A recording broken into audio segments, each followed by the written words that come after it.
are listening to In Pursuit of Development with Dan Bannock.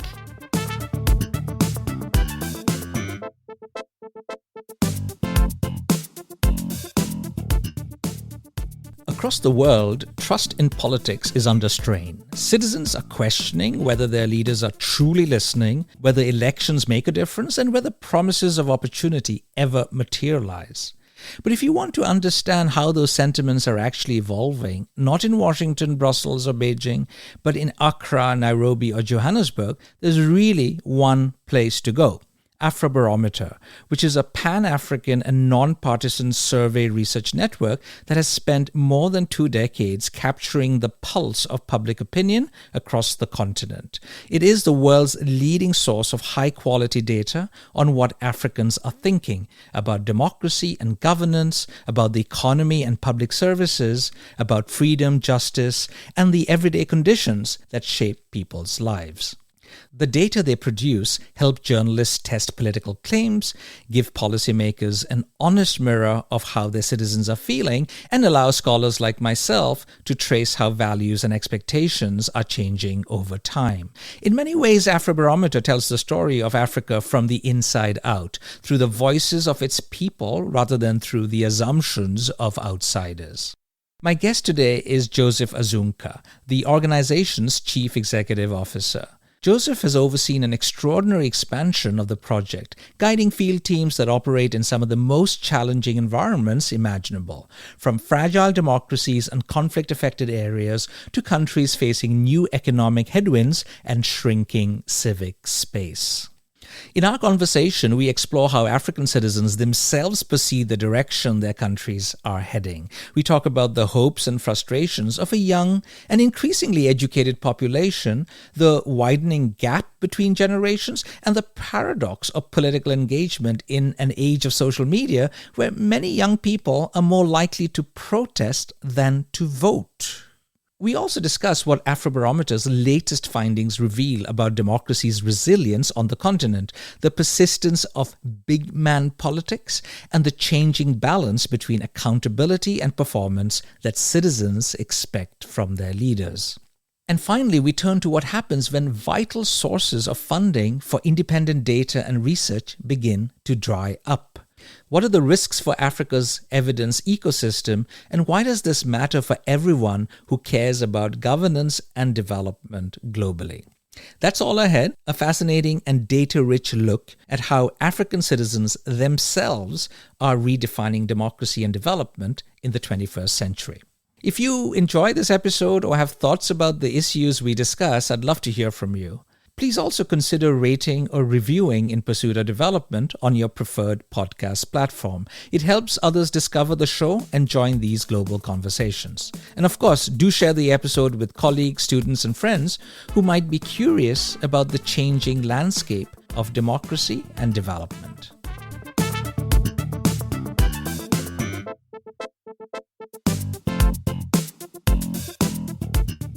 Joseph, it's lovely to see you. You know that I'm a huge fan of Afrobarometer, and I've been wanting to speak to you for a while. Lovely that you're here today. Early morning in San Francisco. Good morning, and welcome to the show. Thanks so much, Dan. It's been great to connect with you, as it feels like I know you much more than I do. And of course, thanks so much for being an advocate and a supporter of Afrobarometer's work. Really a pleasure to meet you. So, Joseph, the world as we know it, the world order is being upended. There's an ongoing tariff war. And many African countries, their exports are being affected severely for some of them. What, in your assessment, is the current mood in African capitals? And it's particularly interesting to hear you say what you will say because you are based currently in the US, at least temporarily. So you can also give us a little sense of how the reaction has been on the West Coast, but mainly from the African capital perspective. How are they seeing things? Is it optimism? Are they worried? Are they moving towards China? Give us your take. Even before this turmoil started, I think the mood on the continent from Afrobarometer studies and the data that we have from across about 30 plus countries, 39 countries, the mood started to go south since 2015. And so when we ask African citizens, just generally, what is the general direction of your own country? We've seen that increasingly majority of Africans feeling disappointed in the direction in which their country is going. And so we have more than 60% of the continent's population saying that their country is going in the wrong direction. So this is independent of geopolitical tension. That is independent of the geopolitical tensions. And when we ask citizens about the most important issue they want their governments to address, unemployment comes up tops across the continent on average. Of course, there are nuances. Different countries have different priorities. So, for example, if you go to Burkina Faso, the priority is crime and insecurity. You go to places like Benin, it is about infrastructure. But on average, if you look across the continent, unemployment is the top issue. I'm mentioning these two things because the geopolitical dynamics that are emerging now have almost come to compound the concerns that African citizens have had. And we've seen that at least during the period of the Africa Rising narrative in the 2010s through to 2012, 15, there was a sense of optimism that Africa is getting it right and that things are beginning to improve. And we could see that in the data. People's livelihoods and frequency of deprivation, for example, going without food or basic necessities, was actually declining. And people were reporting improvements in their own economic living conditions. But since 2015, we've seen things go south. So people thinking about saying that their country is going the wrong direction, people feeling like that they go more frequently without some of the basic necessities, whether it is food or cash income or healthcare and the like. And as I mentioned earlier on, it does seem like what is happening now, the geopolitical tensions and the struggles with tariffs is just going to compound some of these concerns because people beginning to lose their jobs because aid cuts have cut some of the opportunities for jobs for many people on the continent.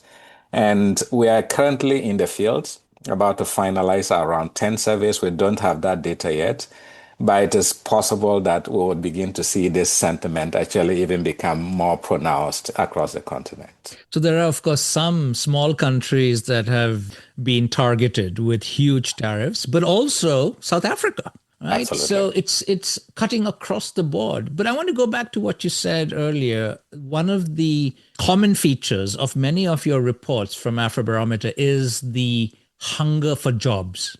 What is particularly interesting in this connection is that the African continent has a very young population. And the youth are frustrated because the economy is not progressing often on the continent as well as they hope. And so jobs is the primary concern. And I found it particularly interesting. I don't know if it was earlier this year or last year, there was one of these reports that you published. And the conclusion was that it's not just corruption. Corruption actually figures way down.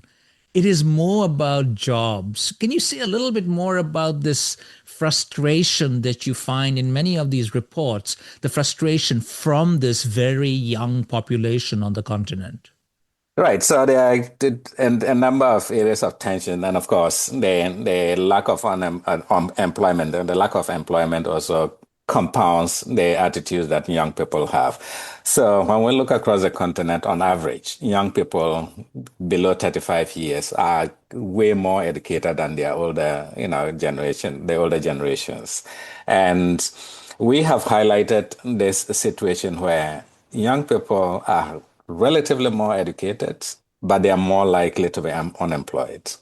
And that creates a lot of frustration for young people. So you have a teeming mass of young people who are skilled in various ways, but just getting the opportunity to contribute to national development, but also to get their own means of economic livelihoods is a struggle for many of them. But don't you think, Joseph, some of this is also because of it's our fault? I mean, at the university levels, maybe we are, focusing too much on these general degrees. I don't know. Should we be focusing much more on vocational skills, training? Is it the education system that is also partly to blame here? It may be partly to blame, but the challenge is that It is just the opportunities for them to get jobs do not exist. Even for people who have technical skills, sometimes struggle to get opportunities, even if they want to start their own entrepreneurial business. So if people want to go into private enterprise, what are the conditions in the country and do they favor private enterprise development? And so the universities may do well in training people in skills like technical skills that they can come and they can actually work. But then the political environment, the governance environment does not provide the conducive atmosphere for them to actually thrive as private entrepreneurs. And I think that's where the challenge lies. And so, yes, the universities or higher institutions of learning may be partly to blame because they emphasize too much on just the ability to write well and pass an exam as opposed to gaining skills for the job market. But that is just part of the story. I do think that it is more about the conditions on the ground. What are the political conditions and do they allow for private business to thrive?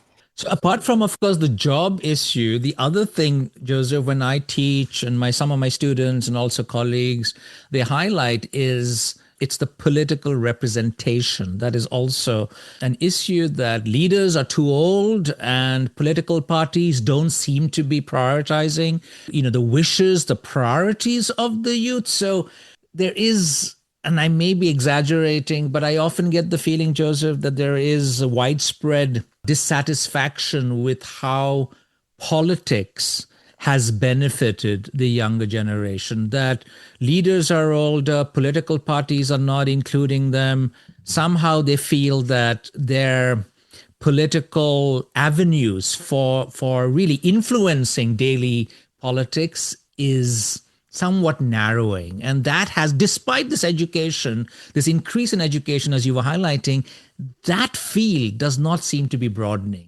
That is right. I mean, you've hit the nail on the head rightly, because you rightly point out, if you look at the average age of an African leader and the median age on the continent, you can see the big gap. And so you have a median age of about 19 years old on the continent, and the average age of an African leader is probably something in the upper 70, plus. And that generational gap, like it's almost like 3 generations in between an average African leader and an average African. And you can imagine that the preferences, priorities of these 2 cohorts would be quite different. And they're divergent in ways that the older generation feels young people should be doing the things that they used to do. And younger people also have their priorities. And these things can clash a lot. And the challenge is the African continent is very youthful. And I do think that the future of the continent should be built on what the young people's preferences and priorities are. But then we have older generations who feel things should stay the way they used to be and how they used to see them. And this clash is what is actually creating some of the frustrations. And so you see young people not wanting to be part of the formal institutional architecture for political organization. Because, you mean the political party structure? Yeah, so play a political party structure, but also institutions of politics and governance, especially for political parties. And when we ask young people, or at least across the continent, about political party affiliation, that is one of the indicators we've seen that has actually declined so significantly over time, that young people are increasingly less interested in being part of political party institutions, the institutional setup. But then that has also affected their participation in politics in general. So one, even going out to vote, younger people are less likely to vote compared to the older generations.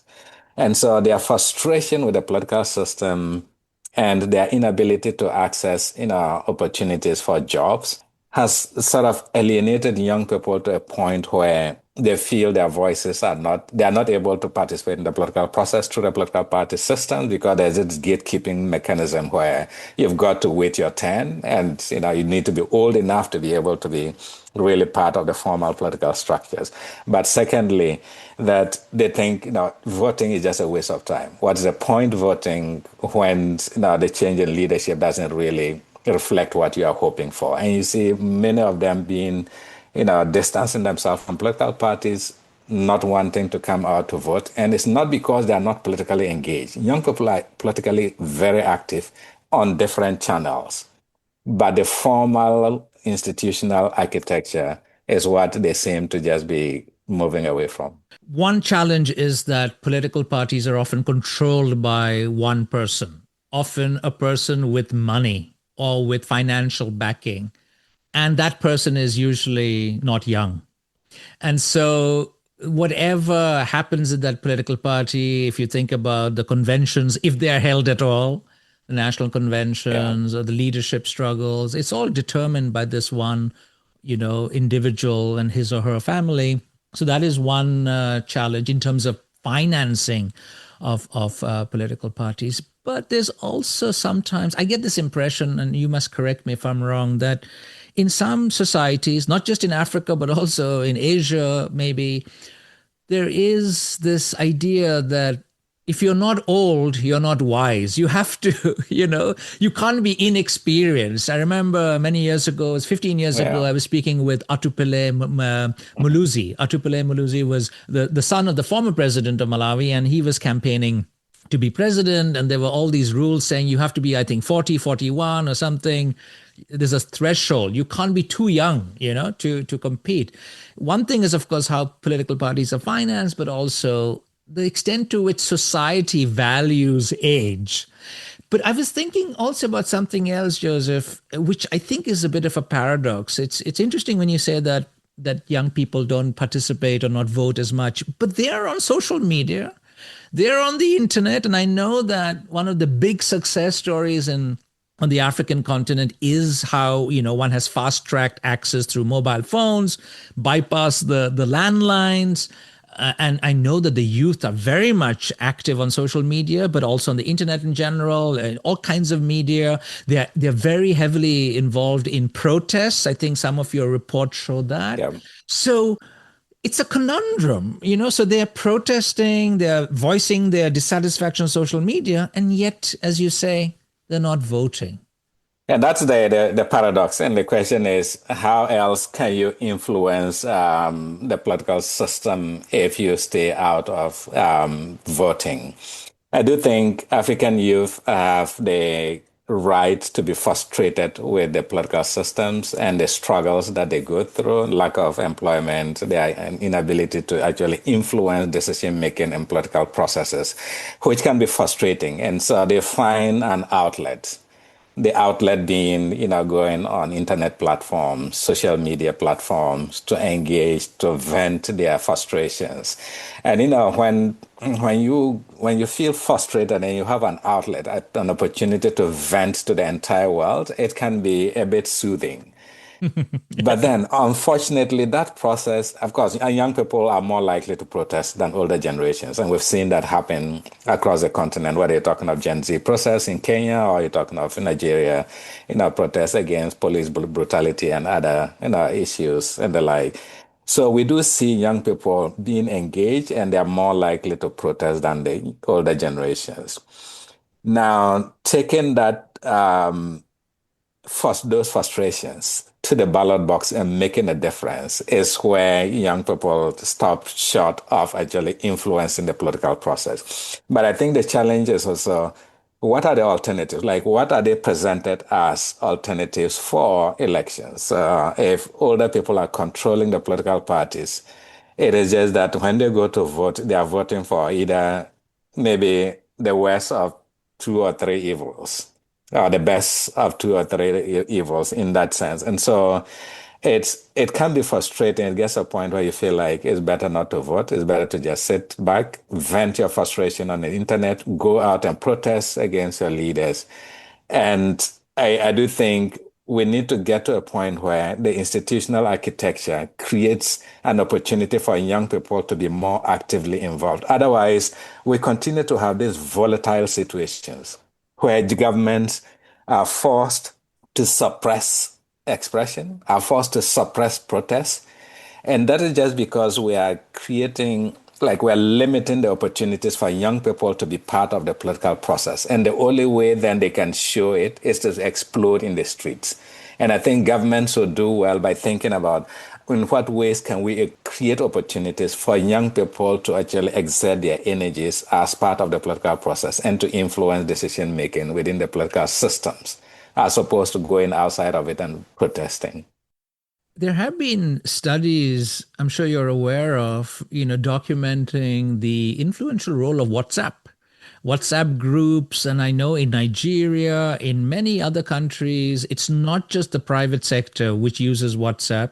It's a very important entrepreneurial tool, but also for political parties where they mobilize voters, etc. So I think it is interesting to explore, and I don't know if you've done any studies on this, but the role of social media seems to be good in terms of promoting businesses, or if you are an entrepreneur. And maybe some political parties also use it for disinformation or all kinds of fake news, etc., or bad mouthing an opponent.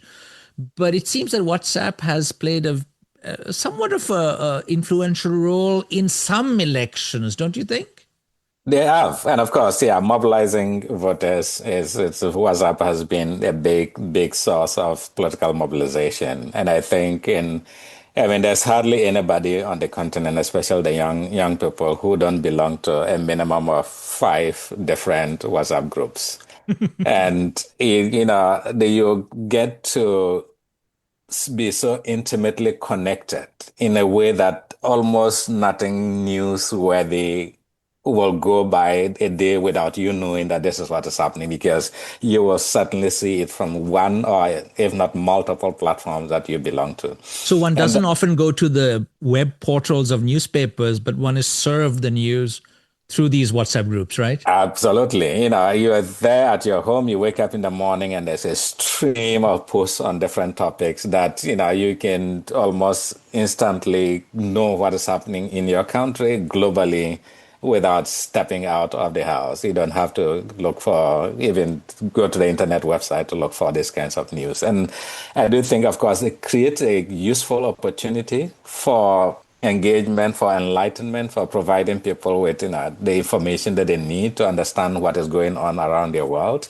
But of course, it's also a big opportunity for spreading false information about issues that could be especially very sensitive and provocative and the like.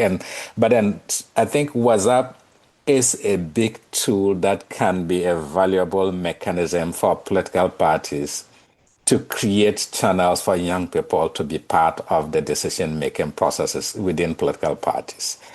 Because I have seen across the continent, often when political parties have primaries, as you rightly mentioned, the amount of money you need to put down just to contest internally within the political party is just far beyond the reach of young people. And of course, these are already people who are unemployed.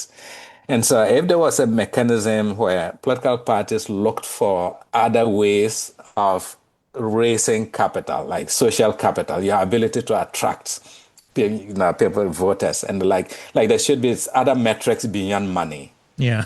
Where young people have the capacity to actually mobilize that kind of capital. So whether it's young people or women, because women, for example, or young people can mobilize their voters in a way that, people who have money are just probably using the money to really buy votes essentially, because they're trying to get more voters into their circles and they use money. But if you can use your charisma, your capabilities, your savviness about technology and the like to mobilize people from different parts or different socioeconomic backgrounds into a political party system. That should be a qualifying metric for you to become a candidate for political office. And I think if political parties looked to other metrics beyond money, that could open the opportunity for young people to really contribute and bring in voters into the political party system, but also to be able to stand for elections and influence decisions. One of the things that a lot of Western observers point to is the dominance in some countries on the continent of the big man syndrome.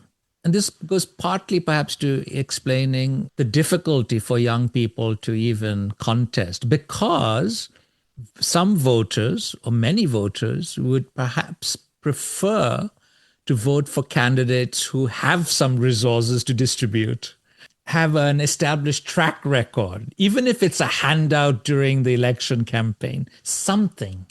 But if you have very little, you can have good ideas. You may not be very appealing to the electorate. How dominant do you think that big man syndrome is still the case on the continent? I mean, I think it's pervades politics on the continent in many, many ways, because for political parties to stand for president or to contest for member of parliament, even within your party, you've got to be able to have the resources that is needed to put down the initial payment, or at least the registration fee to qualify you. And I think it gets to a point where, because of the combination of lack of jobs, the extent of poverty that people are feeling now, and feeling disillusioned about their own economic fortunes and the future direction of their country, the sense is that, if you have a big man in the sense of somebody who's wealthy and can provide resources, then maybe they are the right people, because you can get a handout from them, or at least through them you can get a job and the like. And so it creates this unfortunate situation where political parties, the political system, is then dominated by people who really have the monetary, the financial resources to be able to sponsor things within the political party, or to pay for things that the political party otherwise would not be able to do. And in that sense, if you're a young person or a woman without that kind of resources, it's almost like an impossible barrier to break through. But how should they go about it, Joseph? Is there hope for the African youth? How can they break these barriers? How can they make themselves more visible? I mean, they are visible, but maybe heard more. How can they, become an important bloc? Because there's so many of them, and yet they are being systematically excluded every year, every election. They are certainly an important bloc, and a big, important voting bloc for political parties. So when it comes to the time of political mobilization for elections, that is when you see the political parties and the persons with the wealth really looking up to the young voting bloc, because they know that that is a huge influential bloc. But I do think young people also have this opportunity because they know that they are one of the biggest voting bloc in the political process. And so being able to, especially given the way they are able to mobilize on social media, on WhatsApp platforms and other platforms, if young people could bring that kind of mobilization to bear on the political process, where you know that if you go out in large numbers to vote, it is going to really be a threat to those who hold a political office. And that can be a strong bargaining tool for young people in the political process, where you know that you have the votes. You can threaten your political leaders about what is going to happen the next time elections come around. And if they are not attentive to your needs and your priorities, you're going to mobilize yourselves and kick people out of power. And there have been examples of that. But I suppose the challenge is that many of these have not sort of transformed into political parties that survive, that it becomes, just a one-off event. If you think about the Arab Spring, how the youth mobilized, and there was quite a lot of talk in the initial years about the influential role of social media. Now it seems that social media did not play that much of a role, but you've had these instances. And of course, the frustration is if things go back to normal, it's like, okay, it didn't help, right? But I was also thinking about the fact that the youth vote may be fragmented. Sometimes it's not like everyone is voting for the same party. They're voting according to their ethnic interests, geography, language. There may be many, many identities that is splitting the youth vote. So if somehow they could be united, saying, we are a huge bloc, and we will vote for those parties that prioritize youth employment, something like that will perhaps make a difference.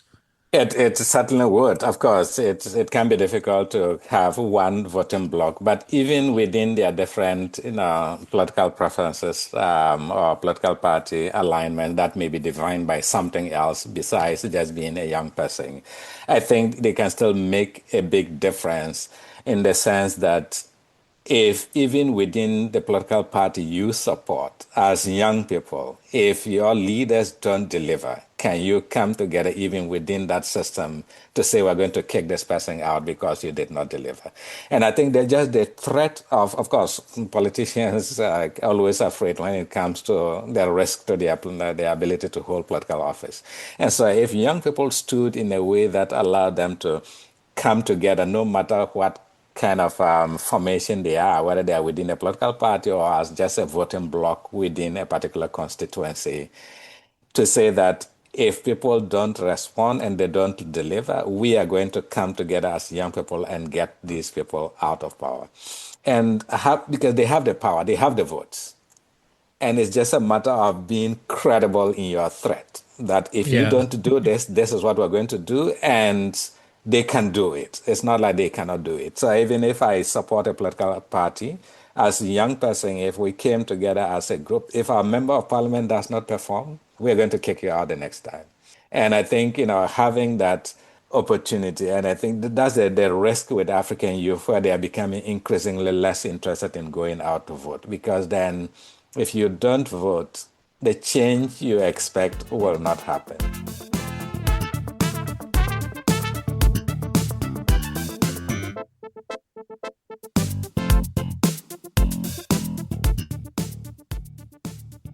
I know that several of your studies over the years, and I've been interacting with your director of surveys, Boniface Dulani, who's a friend of mine from Malawi. Some of these studies show that in countries like Malawi and other countries in the region where democracy has been deeply embedded, there hasn't been the fear of reversal, there's strong support for democracy, but great dissatisfaction with what democracy has given the citizens. And in light of that, Joseph, the fact that the continent had lots of elections last year, 2024, and then many elections are scheduled for this year too, still. What is your general take when you talk to policymakers, citizens, when you do your studies? How would you sum up these new round of elections, both in relation to perhaps the youth vote, but also in general? They have been largely free and fair. Is it going in the right direction? Are the rights to freedom of expression being respected? Is there greater transparency? Is there greater credibility of the political process? How would you sort of sum up some of these elections that have taken place in the last couple of years? Right. So on the African continent, it has been a mixed bag. And so on the very positive side, you've seen big shifts in countries like Botswana, in Mauritius, in Senegal, in Ghana, where it, elections mattered a lot. And it brought about change that in some cases were completely unexpected. Talk of Botswana. And so it did seem like we had those positive bouts of electoral outcomes that made people feel that elections do matter. And in other countries, that the institutions of democratic governance, where they're talking of Senegal and the constitutional committee and the decision-making process that led to the outcome in Senegal, it gives people the confidence that both elections and the institutions of democratic governance they can work, and they do work in some cases. And so that's the positive side of things. Increasingly, of course, we've seen people get frustrated with the judicial system or the parliamentary system, or members of parliament, because it does seem like the executive tend to wield so much power that it almost seems like the legislature and the judiciary does not seem to play any big role in that kind of separation of powers, because they seem to just be overpowered by the A executive. bit like what we're Yeah. experiencing in the US. Absolutely, absolutely. Now you get to realize the big man politics does permeate everywhere. It's no longer, only an African issue.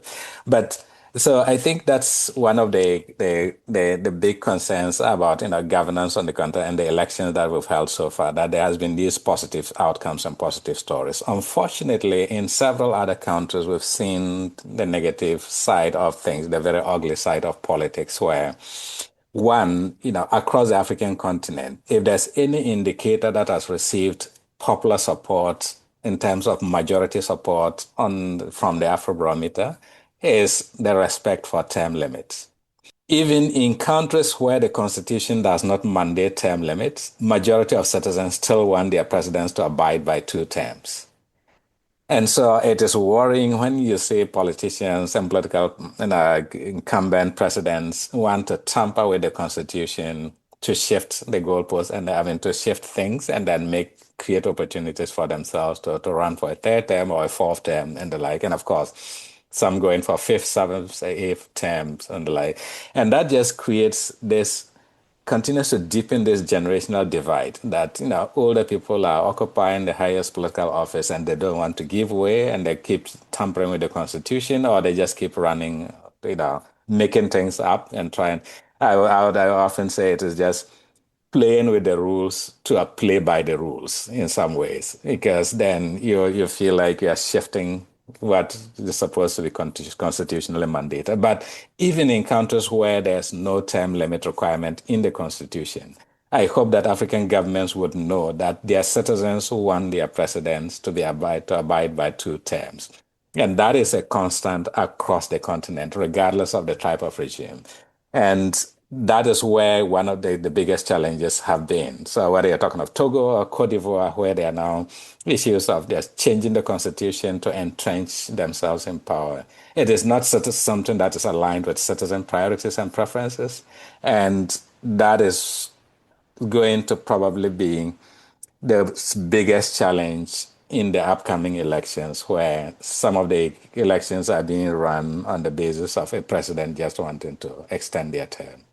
Some of the important issues for Western donors, observers, has been good governance and democracy and human rights. And the criticism from these same actors is often directed at China, because China has been very active in terms of building infrastructure on the continent. And the criticism is that because China has become so influential, is the Chinese model of development that is affecting the continent in terms of, bad governance or leaders staying on or not, relinquishing power. They say that it's the Rwandan model of development, which may appeal to many. You need a stable leader. Democratic politics is messy. You need a visionary leader, and Paul Kagame certainly is often highlighted as, one of these visionary leaders. To what extent do you think these critiques are valid? Is it this idea that one needs continuity, there are no other leaders who can replace these existing leaders, all of this adding to these old men who typically govern many of these countries? Right. That's consistent with what I said about, support for term limits. Across the continent, there's no country where we haven't seen majority support for democracy and democratic governance. So we keep asking people their preference for, democratic governance, as well as other alternatives, whether it is one party, one man rule and the like. And by and large, except for a few countries, maybe in the recent case, just in Mali, where we have, a majority saying that, actually turning down democracy and thinking that military rule could be a useful alternative. But by and large, across the continent, democracy is still the most preferred form of governance. People often associate democracy with freedom of expression, and they don't want to lose that freedom of expression in any way. If we look at the Afrobarometer data, when COVID hit and governments were trying to use COVID as an excuse to restrict freedom of expression, at some point, we saw support for media freedom actually go down because people were not in favor of media freedom. Mm-hmm. But immediately after COVID, support for media freedom went up to a strong majority view because people felt governments were kind of attempting to restrict those freedoms. But that's what Africans want. They want the freedom to be able to express themselves and the institutions of democratic governance that underlies that. And so anybody who says, having a strong leader that is consistent in providing economic goods, the studies that we have also debunk that. Because when we ask Africans who want a government that is effective in delivering economic goods, even if it is not accountable, or they want an accountable government, even if it is not very effective. Over time, we've seen people increasingly wanting to have accountability over effectiveness. And so it still goes to reinforce the fact that Africans want democratic governance. They just don't want a strong man who is not accountable, even if it is effective in delivering. And in addition to that, they want to be able to express themselves freely. So if you're within a political system where you can get all the economic benefits that you want, but you can't express yourself freely, that is something that Africans have roundly rejected. And I think that idea of a strongman rule is not something that has actually permeated the public psyche. Issues about the influence of China, because when we ask people about the Chinese model of development and thinking about whether or not people prefer the China model of development or the Western type of development, specifically the US. When we look at the people who say they prefer the China model and compare them in terms of their support for democracy, and you look at those who prefer the US model and their preference for democracy, there's no difference between them. So between those who prefer the Chinese model for development and those who prefer the US model for development, their support for democracy is at the same level. But what China does provide is infrastructure. Absolutely. And it's very visible. So they like to see that actually making a difference. That's what I think the African citizens notice, is that something is happening. It's not just preaching. But it's fascinating what you say, that even if and I know there have been studies that the Chinese model was seen to be more popular among African citizens, far better than the American one. I don't know, this is a few years ago. But it's fascinating to hear that even those who do agree that the economic benefits from China's intervention on the continent is positive, they would still prefer a democratic society. Absolutely. And, they are not mutually exclusive. You can run an advanced economy in a democratic way. You don't have to necessarily be authoritarian to be able to do that. And of course, Africa has had its own fair share of authoritarian regimes anyway. We've had multiple countries have authoritarian leaders for many, many years that did not see economic progress. And so the idea that a strong man or some kind of autocratic or one-man rule can deliver any benefits, the evidence doesn't really support that in any way.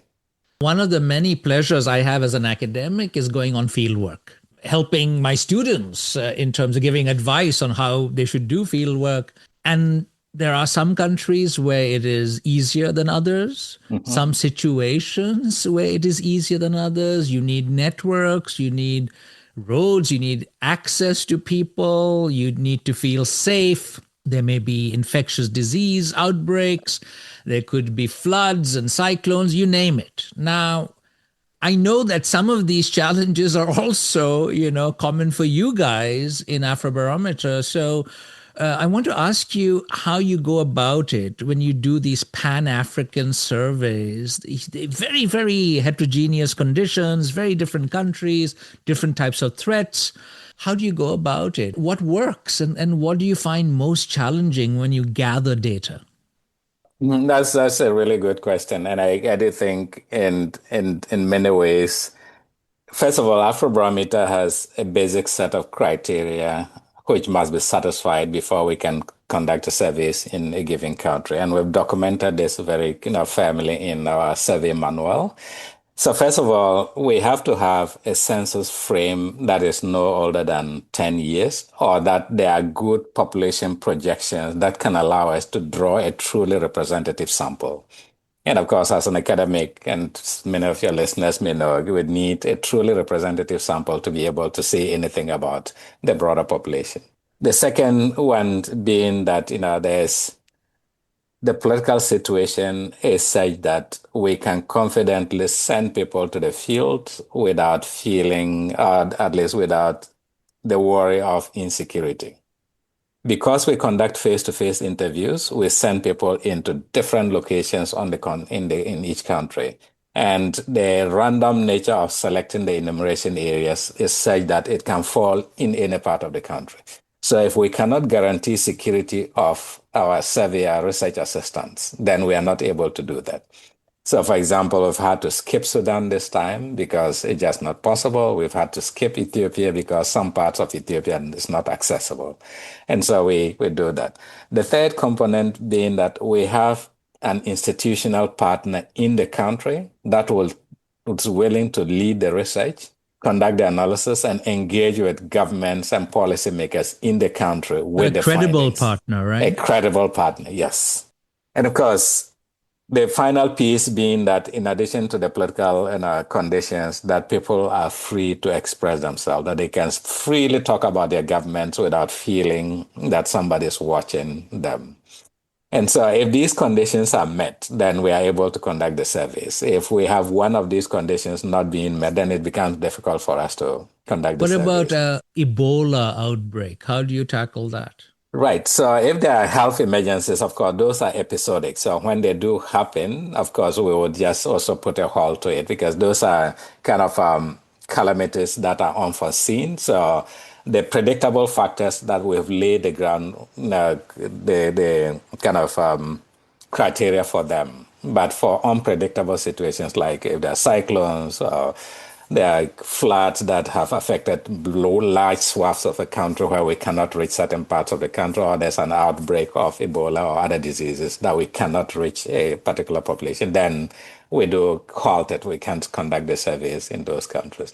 But as you rightly point out, the terrain can be really challenging in that sense because we've had episodes of political instability. Sometimes we've had some of our research assistants actually arrested and detained in different parts of certain countries because of suspicion of what they're doing there. And in some cases, of course, the risk of bandits actually hijacking them is real. Some places it's just also the infrastructure, just inaccessible places to go. And yet our research assistants will still go there. They have had to sometimes make makeshift bridges to cross rivers, go on horsebacks to reach certain parts of the continent. And so there's a lot that goes on. And it explains why these surveys can be very expensive. But despite all of these challenges, Joseph, that's why, one of the many reasons I'm so impressed with the work that you guys do is that you're able to do this despite these huge challenges. A final issue I wanted to discuss with you, and that really worries me, is this whole year, 2025, there have been so many threats to aid, threats to financing, statistical capacity, threats to the global health agenda. US aid has been dismantled. I get this feeling that people are really worried about doing these huge surveys, about preventing, infectious disease outbreaks. One is worried about Ebola. Things are looking pretty bleak. In this kind of situation, what are your thoughts of going forward? How does Afrobarometer tackle this? What are the contingency plans you have for your operations to continue? Right. So first of all, of course, having this data is so critical in ways that I think both governments, activists, civil society groups see the value of having data, the type of data that we generate, because this is citizen data that can be very useful in informing decision making about development. If you want to advance a society and support the priorities of citizens in any given country, you can draw that from the Afrobarometer. What is it that they are prioritizing, and in what areas should we be investing, especially when it comes to governments in terms of areas that they should prioritize? We do have the data that provides that. And so continuing to provide this data is very useful for that. The second piece is, there are a few think tanks that see data production as an outcome. Often we want to get the data as a means to an end, to a publication. But Afrobarometer, it's a core business. We want to provide this data, but we also use the data for other things, and we make sure that others have this data to use for their own purposes, even including cases where you have to train artificial intelligence models on certain things. If we have huge data gaps on the continent, then we end up training these models with data that is really not continent specific, or at least context specific.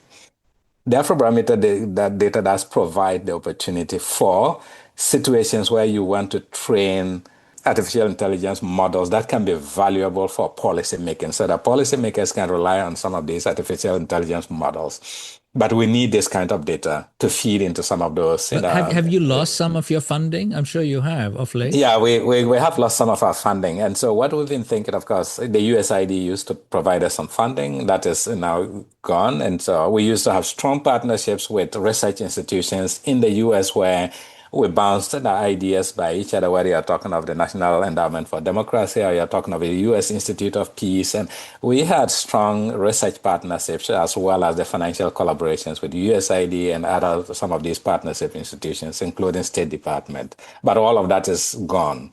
And so what we've been strategizing now is, of course, we had to put certain things on hold. So, for example, we needed to recruit a few more people to beef up, especially our capacity building and analysis units. We've had to put a pause on some of those recruitments because we just don't have the resources to do that. But our thinking now is to figure out a way that we can create an endowment for Afrobarometer. An endowment in the sense that, if we got a one-time investment of a good amount of resources for Afrobarometer, say that we can create this endowment that can perpetuate our research.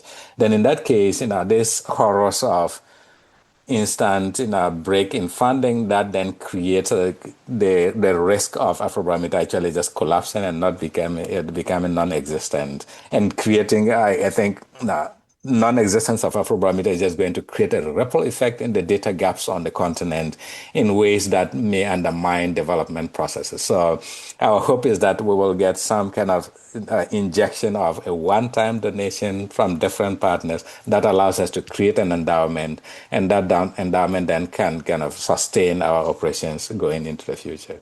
Joseph, I certainly hope that some of my listeners who represent national governments, donor agencies, think tanks, philanthropies, that they're listening and they can fill the gap that has been left by USAID and other U.S. institutions. I want to reiterate how big a fan I am of the work that you and your colleagues are doing. And I certainly hope that you continue and you go from strength to strength. So thank you very much for this lovely conversation and for coming on my show today. Thank you so much, Dan. This has been a great pleasure to be on this show, and I really appreciate it. Looking forward to continuing some of these conversations.